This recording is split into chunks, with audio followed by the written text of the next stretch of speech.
येत्या 19-20 तारखेला भारताचे गृहमंत्री आणि सहकार मंत्री सन्माननीय अमित शहा साहेब कोल्हापूरच्या दौऱ्यावर येत आहेत। अशा वेळेला देशातल्या आणि महाराष्ट्रातल्या शेतकऱ्यांच्या वतीने आम्हाला काही मागण्यांचं निवेदन त्यांना द्यायचं होतं, परंतु त्यांनी जर का ऐकलंच नाही तर आम्ही त्यांना काळे झेंडे दाखवण्याचा इशारा दिलेला होता आणि त्या अनुसरण त्याला धरून आज इस्लामपूरचे पोलीस आणि सांगलीचे पोलीस ऑफिसर, इथले अधीक्षक जोशी साहेब, त्याचबरोबर सन्मान्य कलेक्टर साहेब यांच्याबरोबर आज आमची बैठक झाली आणि आमच्या मागण्यांच्याबद्दल माननीय कलेक्टर साहेबांनी सविस्तर चर्चा केली, सगळ्या गोष्टी ऐकून घेतल्या आणि त्याच्यानंतर मग त्यांनी आम्हाला अमित शहा साहेबांची आणि मुख्यमंत्र्यांची भेट द्यायचं कबूल केलेलं आहे आणि त्या दृष्टीने आमचा वाटचाल चालू आहे। परंतु काळे झेंडे दाखवण्याचा आमचा जो कार्यक्रम आहे तो मात्र आमचा ठरलेला आहे आणि त्यामध्ये काही बदल होणार नाही अशी आजची तरी परिस्थिती आहे।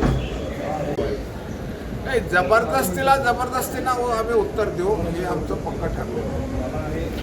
हे मला कोणाबद्दल काही बोलायचं नाही आहे। माझं काय आंदोलन असतंय, मी आज काय सांगितलं तुम्हाला की आमचा ठोका जिथं टाकायचं तिथं आम्ही टाकत असतो।